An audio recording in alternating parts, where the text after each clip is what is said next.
Bismillahirrahmanirrahim. Assalamualaikum warahmatullahi wabarakatuh. Waalaikumsalam warahmatullahi wabarakatuh.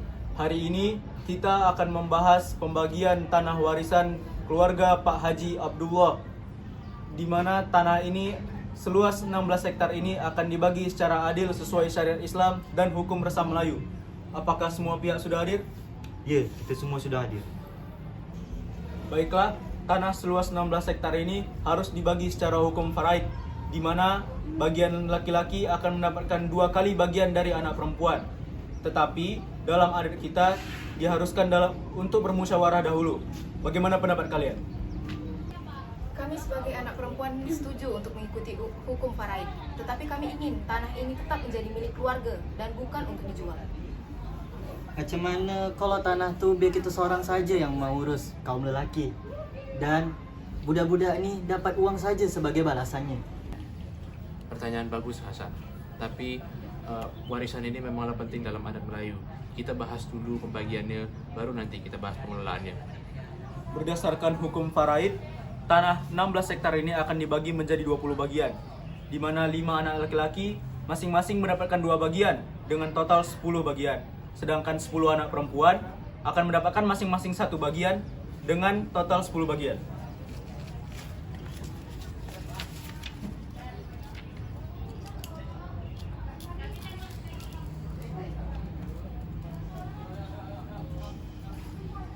Baiklah, setiap bagian adalah 16 hektar dibagi dengan 20 bagian, sehingga masing-masing bagian akan menjadi 0,8 hektar, di mana anak laki-laki akan mendapatkan masing-masing 1,6 hektar dan anak perempuan akan masing-masing mendapatkan 0,8 hektar.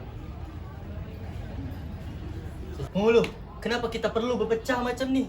Biarkan kami saja yang mengurus tanah tu dan berikan saja uang pada budak-budak ni sebagai balasan. Itu tidak adil, Hasan. Kami para perempuan ini juga mempunyai hak atas tanah ini. Lagipun, orang tua kita setuju tanah ini diwariskan dan bukan dijual. Betul, Kak Aisyah? Bila tanah ini dijual, generasi berikutnya akan kehilangan hak mereka. Tapi kita harus realistis. Tak mungkin semua mau mengelola tanah ini sama-sama. Kalau begitu, kita bagi saja tanah ini sesuai dengan hukum faraid. Siapa yang ingin mengelola, maka kelola sesuai dengan bagian masing-masing. Tunggu sekejap. Kalau misalnya tanah ini dipecah, otomatis nilai menurun. Apakah tidak lebih baik kalau nilai tanah ini tetap utuh? Itu ide bagus, Ridwan. Tapi bagaimana caranya supaya semua orang puas? Kita buat kesepakatan.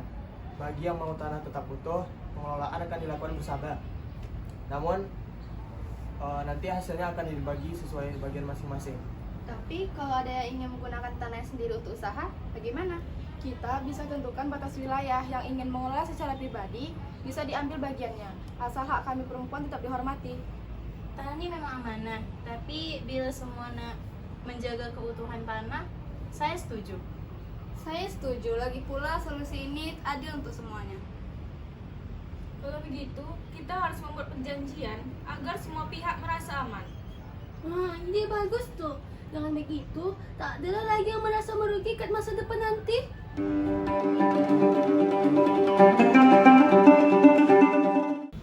Baiklah, macam ni usulan saya. Kita tetap bagikan tanah ini sesuai dengan faraid untuk menghormati syariat.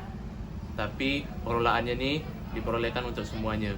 Jadi jika ada yang nak ambil haknya, dia boleh mengelolanya tanpa merusak tanah pusaka. Okey. Kalau semua setuju, saya pun tak kisah. Terima kasih, Hasan. Itu memang keputusan yang bijak.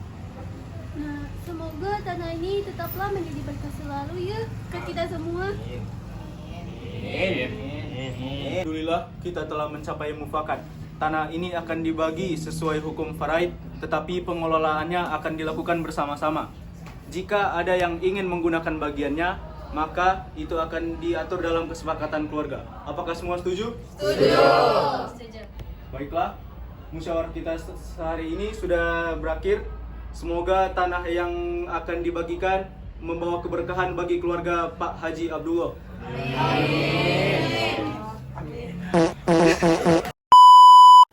Pesan moral yang pertama, pentingnya musyawarah dalam menyelesaikan konflik keluarga. Yang kedua, mengutamakan keadilan sesuai syariat dan adat. Yang ketiga, menjaga warisan sebagai amanah untuk generasi mendatang.